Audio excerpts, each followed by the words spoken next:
Now, something that I found to be particularly useful over time is having a full understanding and record keeping of your basis, your contributions, and your conversions. And while your investment statements might show the distributions made in a particular year, they don't always break out the money based on contributions, conversions, and growth.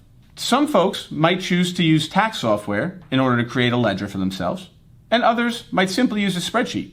I find when this tracking is consistent, although it could require a little bit more work up front, it could end up preventing headaches on the back end. In doing this, you could end up gaining a better understanding of when your future money is available, when those contributions were made, when they can be accessed, when the conversions were made and when they can be accessed, and what monies on top are growth and when they can be accessed. And this means in practice, something that might be considered an early withdrawal can be taken out without taxes and penalties if done correct, as you're following the IRS rules. The best part is, those funds that you don't touch have the potential to experience compounding growth in a tax-free manner over time. But before you can fully rely on this system, there's another thing I want to hit on. Even if you fully understand the withdrawal order with precision, the fact of the matter is each conversion can add taxable income to your income for the year.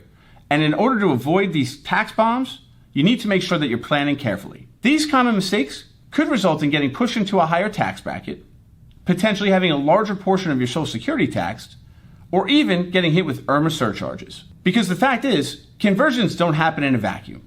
And every dollar that you move from your traditional pre-tax accounts to your Roth account adds to your income for the year. If you end up converting too much in a lump sum, it could propel you dramatically higher as far as tax brackets are concerned, which could, in theory, potentially wipe out part of the benefit that the conversions are for in the immediate. Think of it this way. Your income stacks through each tax bracket moving higher.